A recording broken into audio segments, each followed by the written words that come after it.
শুক্রবার মালদার ভোট প্রচারে নজর কাড়লেন অভিনেতা দেব।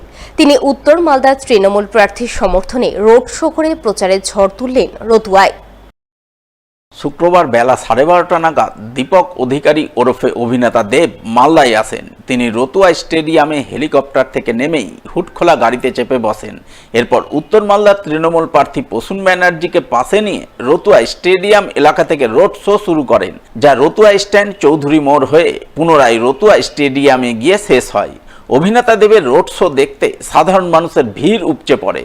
দেবকে কাছে পেয়ে তৃণমূল নেতাকর্মী সহ সাধারণ মানুষজনের মধ্যে ব্যাপক উৎসাহ উন্মাদনা নজরে আসে।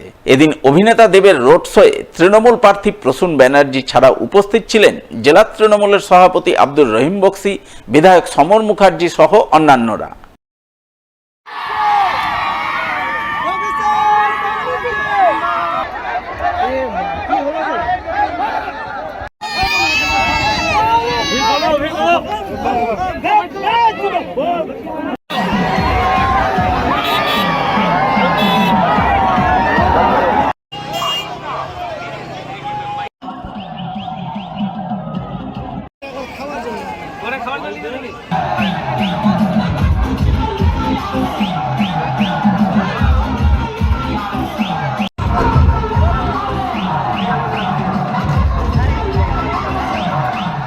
মালদার রতুয়া থেকে কলকাতা ফেরার সময় অভিনেতা দেবের হেলিকপ্টারে ধোঁয়া দেখতে পাওয়ার সঙ্গে সঙ্গেই পাইলট হেলিকপ্টারের জরুরি অবতরণ করলেন মালদা এয়ারপোর্টে।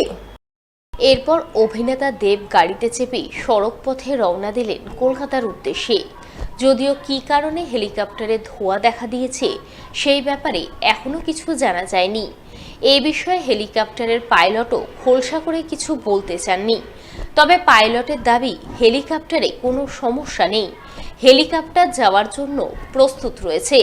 কেউ যেতে না চাইলে সেটা তার চয়েস। আমাদের বেসরকারি পাইলট বললেন সবাই এখন ভালো আছে, সুস্থ আছে, আমার আশীর্বাদ এবং বাংলা মানুষের আশীর্বাদ বাইকার যাচ্ছে, একটু দেরি হবে, 4 ঘন্টা লাগবে, যেটা 8 ঘন্টা 15 কথা, সেটা 4 ঘন্টা লাগবে। कॉल पता नहीं से काउंटर रखती है अवश्य वो उनका चॉइस है, वो जैसे जाना चाहते हैं, उसमें हमारा कुछ नहीं है। हमारी तरफ से एयरक्राफ्ट रेडी है। हाँ ठीक है, हम लोग स्टार्ट करते हैं। ठीक है। अरे जस्ट कॉल कैप्टन महेश।